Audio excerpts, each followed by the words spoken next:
एक गांव में चिंकी चिड़िया अपने तीनों बेटे कालू कौवे, भोलू तोते और राजू कबूतर के साथ रहती थी। चिंकी चिड़िया ने अपने तीनों बेटों की शादी एक ही घर में रहने वाली 3 बहनों स्वीटी, शालू और मिनी चिड़िया से करा दी। शुरू में तो सब कुछ बढ़िया था, लेकिन जब तीनों बहुएं बच्चा ना दे सकी तो चिंकी का पारा चढ़ने लगा। स्वीटी, शालू, मिनी, कहाँ मर गई तुम तीनों? मेरे पास आओ। सबसे छोटी बहू मिनी चिड़िया कहती है, हाँ माँ, क्या हुआ? क्यों गला फाड़ के चिल्ला रही हो? हम लोग घर का काम कर रही थी, आने में समय तो लगेगा ही। छोटी बहू, तुम्हारी जुबान कैंची की तरह चल रही है।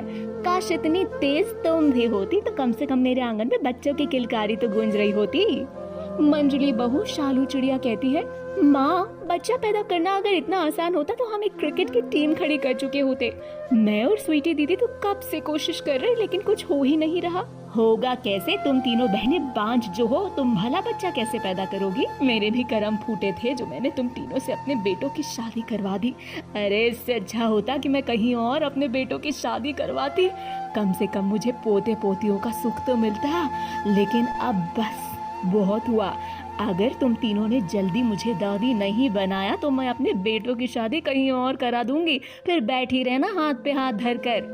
सबसे बड़ी स्वीटी वैसे तो अपनी सास के सामने कुछ बोलती ही नहीं थी, लेकिन दूसरी बार शादी की बात सुनकर उसे बहुत गुस्सा आता है। क्या माँ, जब देखो बच्चा बच्चा लगाए रहती हो?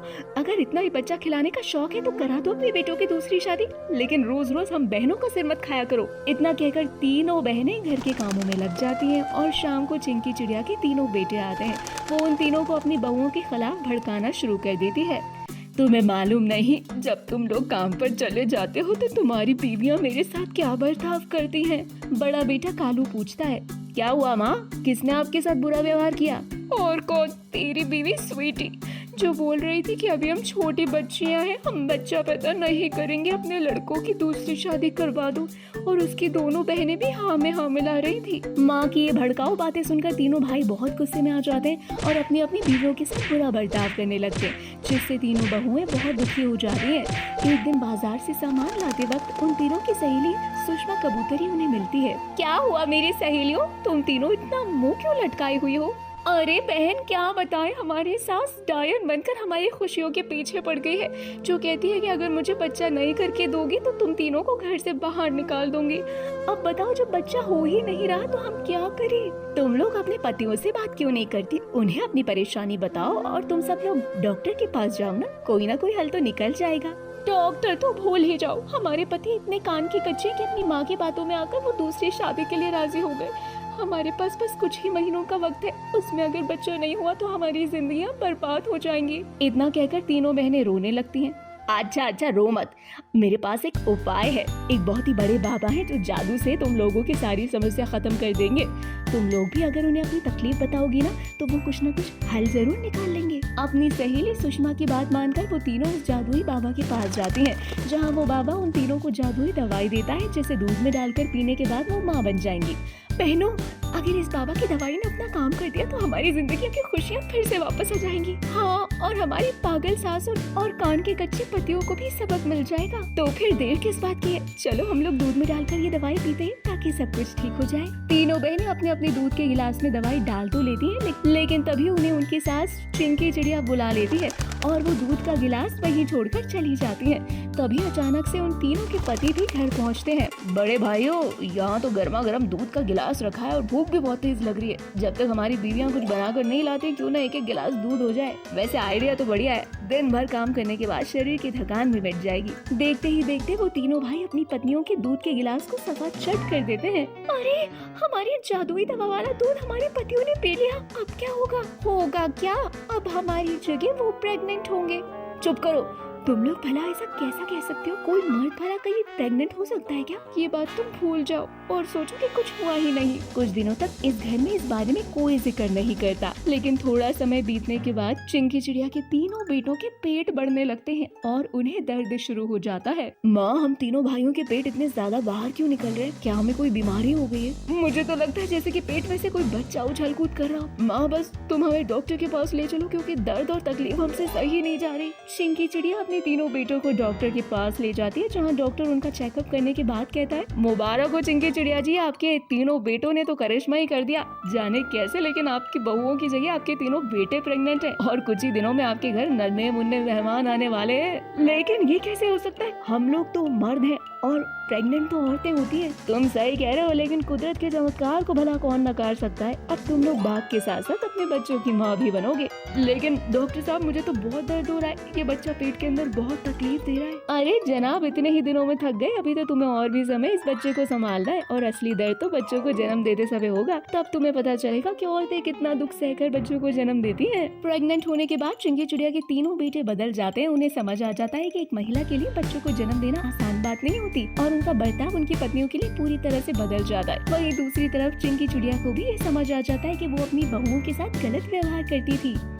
मेरी प्यारी बहुओं, मुझे माफ कर दो, मैंने तुम लोगों के साथ बहुत गलत किया। दादी बनने के लालच में इंसान बनना भूल गई थी। कोई बात नहीं माँ जी, मैं और मेरी दोनों बड़ी बहनों ने कभी आपकी बातों को बुरा नहीं माना, और अब तो आपकी इच्छा भी पूरी होने वाली है। हम प्रेग्नेंट नहीं हुए तो क्या, आपके तीनों बेटे तो आपको दादी बनने का सुख दे रहे ना। हाँ, और मेरे तीनों नालायक बेटों को भी समझ आ गया कि एक औरत होकर बच्चों को जन्म देना कितना मुश्किल है। बस माँ जी, अब चिंता मत करिए, वो लोग बच्चों को जन्म दे रहे, हम उन बच्चों को पाल कर बड़ा कर देंगे और सारी समस्याएं दूर हो जाएंगी।